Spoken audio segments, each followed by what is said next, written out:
Bismillahirrahmanirrahim. Assalamualaikum warahmatullahi wabarakatuh. Kembali kita bertemu pada mata kuliah ekonomi makro dengan bahasan tentang uang dan sistem keuangan.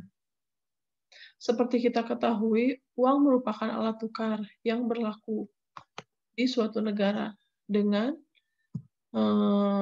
mata uang yang berbeda-beda. Nah, uang itu muncul setelah sistem barter tidak berlaku kembali. Kenapa sistem barter tidak berlaku kembali? Kita lihat dulu paparannya. Jadi, ini ada arus lingkar perekonomian, sudah kita bahas di pertemuan sebelumnya. Kemudian bahwa ternyata perputaran perekonomian itu dari perusahaan ke tetangga. Ini saling keterkaitan. Kemudian di sini ada sistem barter, di mana jadi sistem barter itu kenapa tidak berlaku kembali?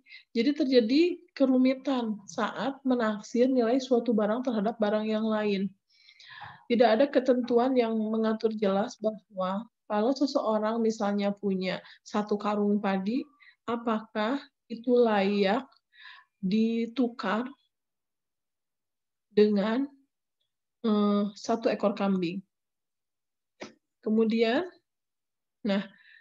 uang itu adalah sesuatu benda yang diterima atau diakui sebagai alat pembayaran.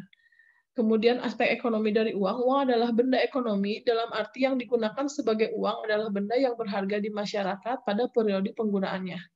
Kemudian aspek hukum dari uang baru dapat digunakan jika telah diakui, diterima secara legal, baik lisan maupun formal. Jadi nggak bisa tiba-tiba kita ciptain uang nih, kalau misalnya tidak ada hukum yang mengaturnya. Kemudian syarat uang itu yang pertama mudah dibawa-bawa, ya. Kemudian tahan lama, nggak mudah rusak, dapat dipecah-pecah menjadi unit yang lebih kecil, ya kan. Kemudian maksudnya yang lebih kecil tuh ya kita punya uang 100.000, tapi kita misalnya belanja dengan harga 1.000, nah itu ada unit kecil 1.000-nya gitu. Kemudian nilainya stabil, dapat distandarisir, kemudian diakui. Nah, fungsi uang yang pertama adalah alat transaksi, yang kedua adalah alat ukur standar, yang ketiga alat menyimpan nilai, yang keempat alat pembayaran di masa mendatang. Jenis-jenis uang yaitu yang pertama uang komoditas, uang yang nilai tukarnya sama dengan nilai intrinsiknya. Kalau uang fiat atau token money, uang yang nilai tukarnya jauh lebih besar daripada nilai intrinsiknya.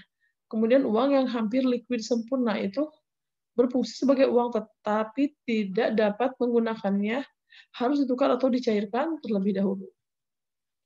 Nah, alasan-alasan penggunaan uang, motivasinya kebutuhan transaksi, ya kan? Karakteristik uangnya memenuhi kebutuhan sehari-hari sebagai alat tukar berhubungan positif dengan pendapatan. Kalau untuk berjaga-jaga motivasinya, berarti karakteristik uangnya menghadapi kondisi darurat sebagai alat tukar, sebagai alat penyimpan nilai berhubungan positif dengan pendapatan. Kalau motivasinya mendapatkan keuntungan sebagai alat penyimpan nilai, sebagai alat satu bentuk aset berhubungan terbalik dengan tingkat bunga. Sistem keuangan, kelompok atau himpunan institusi dalam perekonomian yang mempermudah pertemuan dan atau mempertemukan pihak-pihak yang memiliki dana tabungan dengan pihak-pihak yang membutuhkan dana tabungan. Kemudian aset finansial itu adalah aset atau aktiva yang memiliki karakteristik, satu, tidak memberikan jasa terus-menerus, dua, menjanjikan pendapatan di masa yang akan datang. Kemudian alat penyimpan nilai tidak didepresiasi karena tidak harus habis dipakai. Kemudian kondisi fisik tidak sama dengan nilai pasar, umumnya berbentuk sertifikat, biaya transfer atau penyimpanan relatif murah, dan sangat mudah dijadikan aset lainnya. Nah, sementara pasar keuangan itu apa? Pasar keuangan antara permintaan dengan penawaran uang. Hal substantif dari pasar uang adalah adanya pengalihan hak penggunaan uang.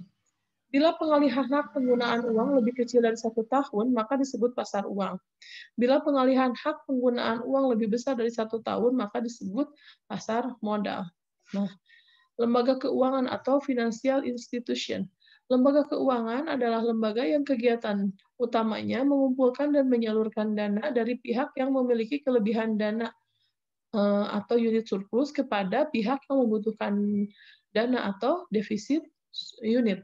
Kemudian, motivasi utama lembaga keuangan adalah mendapatkan laba atau profit oriented, karena mempertemukan antara pihak yang membutuhkan dengan pihak yang memiliki dana, maka lembaga keuangan sering juga disebut sebagai lembaga perantara atau intermediary institution.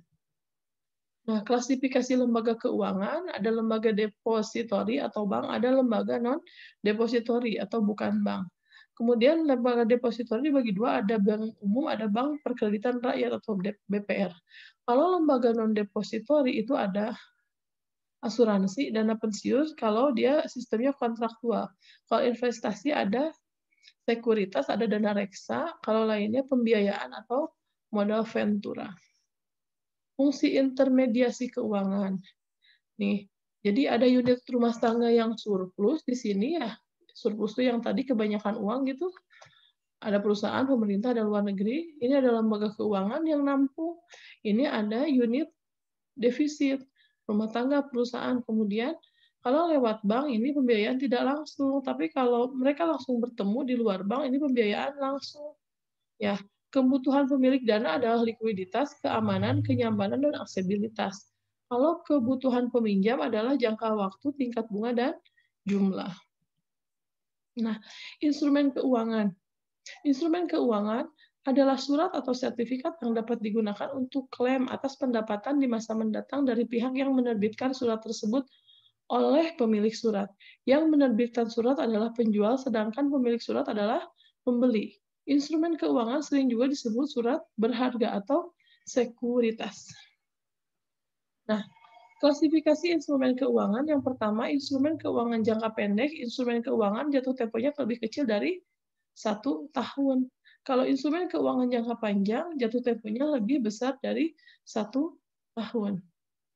Instrumen keuangan pasar ya adalah sekuritas jangka pendek yang diperjualbelikan di pasar uang. Contohnya interbank call money, sertifikat Bank Indonesia, sertifikat deposito, commercial paper, repurchase agreement, bank acceptance.